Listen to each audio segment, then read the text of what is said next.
வணக்கம் வணக்கம். கேசவராஜ் மலைப்பநல்லூர்.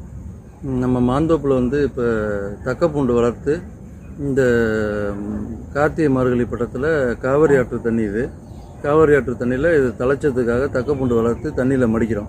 சேத்துல மடித்து அழுக வச்சு அப்புறம் அதுக்கப்புறம் ட்ரை ஆனதுக்கப்புறம் மாசிப்பட்டம் தான் பூ வரும். மாசிப்பட்டம் பூ வர்றப்ப மண் ட்ரையாக இருக்கணும், அப்போ தான் மாமரம் பூ வரும்.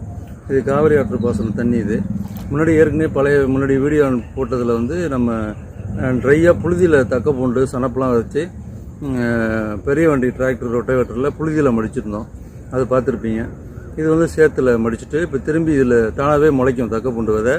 சேரடித்து மட்டம் 2ஆம் ஜல்ல அடித்து மட்டம் கட்டினதுக்கப்புறம் திரும்பி காய விட்டுருவோம். தரையை காய விட்டோம்னா ஃபுல்லாக விதைகள் பூரா முளைச்சி ரெடியாக இருக்கும். முளைச்சி நல்லா உயரம் வந்ததுக்கப்புறம் புழுதி ரொட்டவேட்டர் பெரிய வண்டியில் புழுதியில் மடிச்சு விட்ருலாம். அந்த தக்கப்பூண்டை மடிச்சுட்டு அதுக்கப்புறம் பூ வந்துடும். அதுக்கப்புறம் ட்ரையாக நம்ம வடு வச்சதுக்கப்புறம் தண்ணி பாசனம் பண்ணி மாங்காய் அறுவடை செய்வோம்.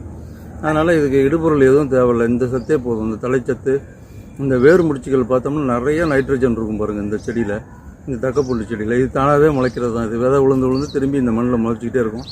நம்ம அதை மடித்து உரமாக்கிக்கிறோம். களைன்னு சொல்லி பயந்து போகாமல், களை முளைக்குது காடு மல்லுதுன்னு சொல்லி பயப்படாமல் நம்ம இதை உரமாக்கிக்கிறோம். நமக்கு வந்து ப்ளஸ்ஸாக இதை பயன்படுத்திக்கிறோம்.